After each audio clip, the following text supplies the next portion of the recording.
और किस तरीके से गुलाब की खेती के जरिए मुनाफा कमाया जा सकता है? सबसे ज्यादा मुनाफा तो कट फ्लावर में ही है, बट हम सजेस्ट करते हैं कि पहला फूल वो बढ़ जाते हैं उसे काट दे ताकि पौधे का बिल्डअप हो जाए, क्योंकि अगर हम शुरू से ही फूल लेना शुरू करेंगे तो उसका वेजिटेटिव ग्रोथ नहीं होगी। तो उसका प्रॉपर वेजिटेटिव ग्रोथ होना पहले बहुत जरूरी है। बार जब हमने अपने खेतों में गुलाब की पौध लगा दी है तो हम कितने सालों तक उससे फ्लावरिंग ले सकते हैं?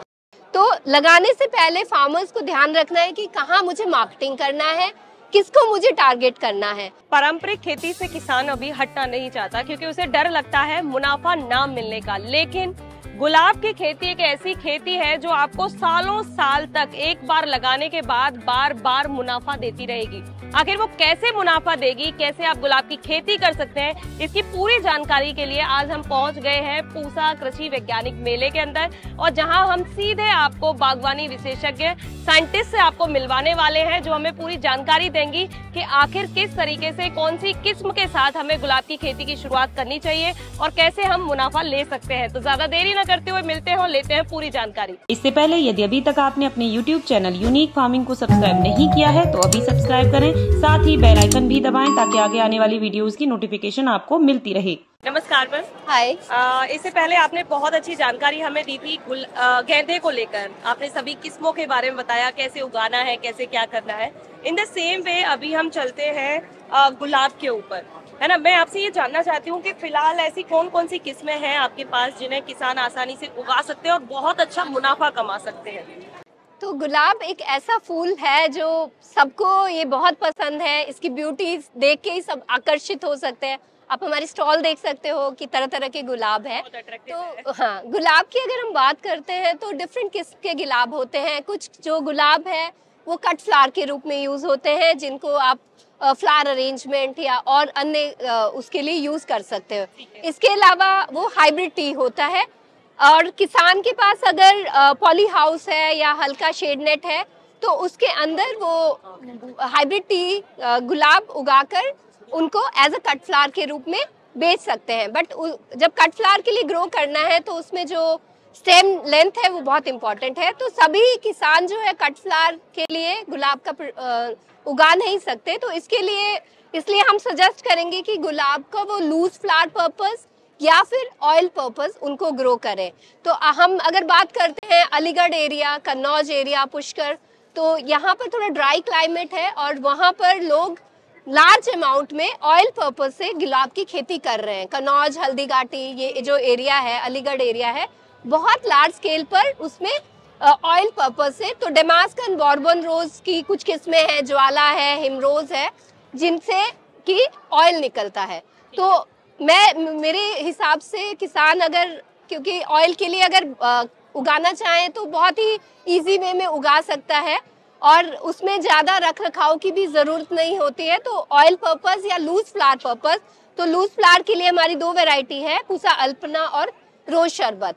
तो इनका गुलकंद और पूजा में ऑफरिंग के लिए ये दोनों ही बहुत ही खुशबूदार वैरायटीज है। तो इनका लूज फ्लावर पर्पस के लिए बहुत यूज है, तो उसका उगाकर काफ़ी मुनाफा कमा सकते हैं।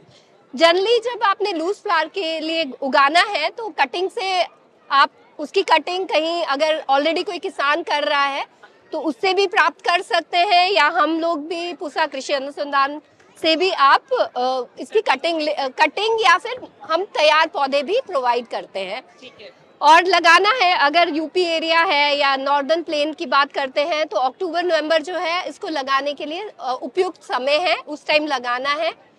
आप अगर मिलता है तो आप रेडीमेड पौधे ले लीजिए, या फिर इसकी कटिंग अगर मिलती है तो आप अपने आप कटिंग लेकर भी उसको रूटिंग करवा सकते हैं। आजकल मार्केट में डिफरेंट रूटिंग हार्मोन जैसे रूटेक्स है वो अवेलेबल है, उससे ट्रीट करके किसान अच्छे खासे वे में मल्टीप्लिकेशन भी कर सकते हैं और अपने फेलो किसान को भी वो दे सकते हैं। ठीक है, ठीक है। तो इससे मुनाफा की अगर हम बात करें कि किसान उगा लेता है, उसके पास एक तो ऑप्शन होता है कि जब पूजा हो रही है या जो त्योहारों का समय है उस समय इसका प्रयोग कर सकते हैं। और किस तरीके से गुलाब की खेती के जरिए मुनाफा कमाया जा सकता है?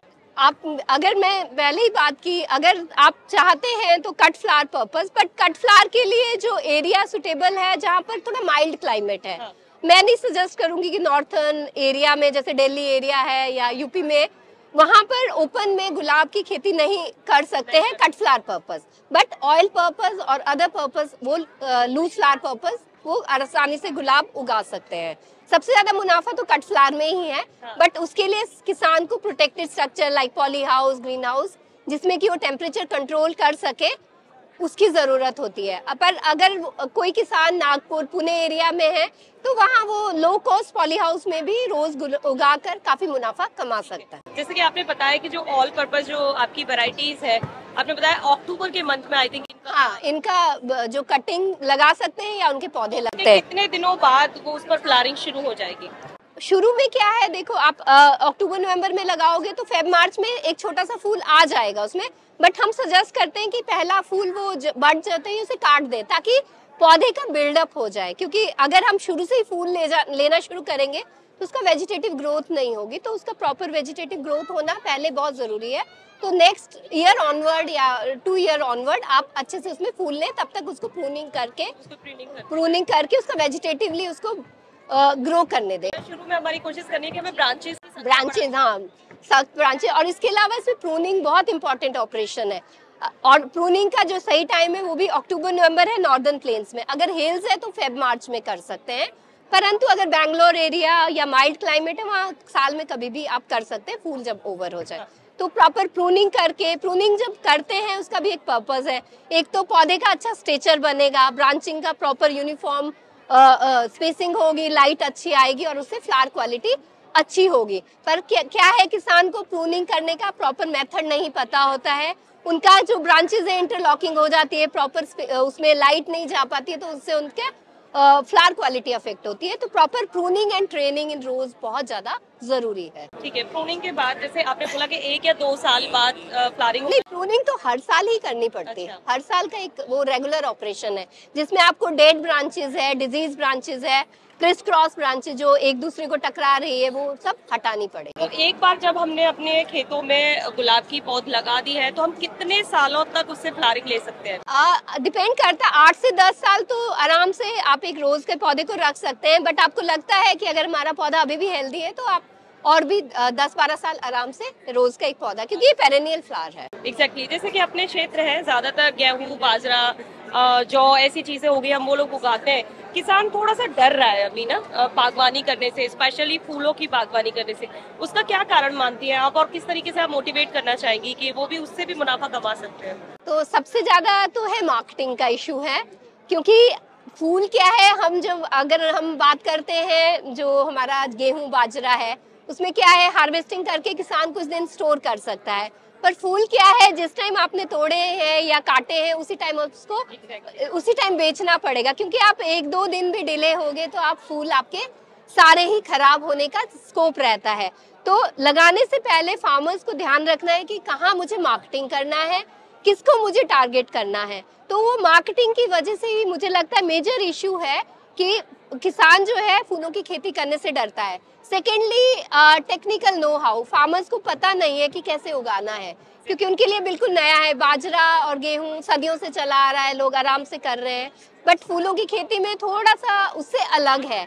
जैसे हम बात करते हैं, रोज में प्रूनिंग करनी पड़ेगी, रोज का कटिंग से लगाना पड़ेगा, रोज तोड़ना पड़ेगा। हाँ, तो वो सब चीजों का एक, और क्या है, कई बार किस्मों की अवेलेबिलिटी, प्लांटिंग मटेरियल हमारे पास अवेलेबल नहीं होता जिस टाइम किसान को चाहिए होता है। तो ये कुछ फैक्टर्स हैं जिसकी वजह से किसान, मार्केटिंग के कुछ ऐसी चीजें बताना चाहेंगी कि किसान आसानी से वहाँ अपना फूल बेच सकता है और मुनाफा कमा सकता है? किसान को देखो एक्सप्लोर, अगर तो दिल्ली के आसपास का एरिया है तो गाजीपुर में बहुत बड़ी फ्लावर मंडी है।